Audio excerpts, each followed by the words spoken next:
So, I just want to touch on some of the structural things, right? Because obviously I think a lot of us in this room understand the pure prejudice and racism that also attends the reason why we are so jobless, and just some of the statistical discrimination when a black man walks in to ask to be hired, and he carries with him the baggage of all the other black men that employer has ever encountered, and he says, well, I don't trust you because some other black person somewhere else robbed. Well, that's him. That's not me.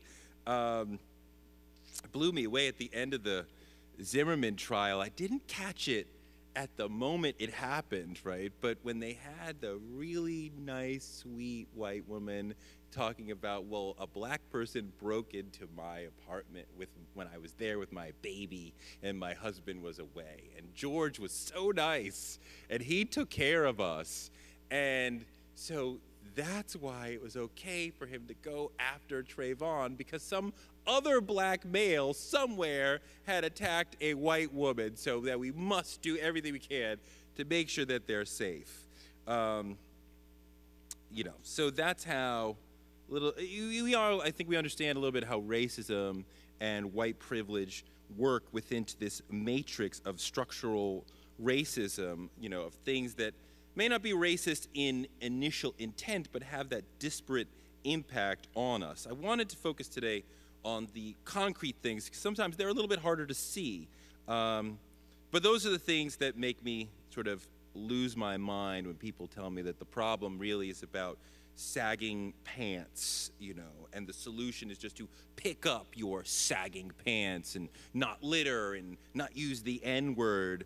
And really, it just drives me nuts, because people who feel worthless in society because they have been repeatedly rejected by employers, by police officers, parole officers perhaps, they feel worthless in society, they feel worthless in their families because they cannot find meaningful work, because they cannot contribute to their families. They've had interactions with police that leave them feeling disrespected and lesser than human or lesser than an equal citizen. They feel no value to following society's rules because they see the school to prison pipeline, they see that they can't get jobs, they see that the people around them who look like them can't get jobs.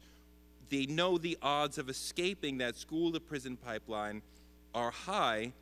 These people just might, I would move, be wearing their pants in an antisocial way because they feel like society has already rejected them, and they are just adapting to a situation that they already are entering, that they already feel, that they've already been told that they are in by their brothers, their fathers, their grandfathers. And they know there's nothing that they can really do about it, and pulling up their pants will not be some magical solution that will fix everything for them. So they wear their pants in a way that conforms to their mindset. When they're already living in sort of poverty or in a difficult situation, they are adapting to their world. We abandoned them. We segregated them. They created a world within the segregation that we created, and we would blame them for adapting to it. That's quite bizarre, as if pulling up your pants would just magically solve the problem. Right? This is called respectability politics. If you would just act like the dominant group, then you would have no problem, which completely ignores context and history and the decades, if not centuries, that go into the choices you make, the worldview you have, the opportunities that you have, the entire matrix that is holding people down and keeping a critical mass of people who look like you out of jobs.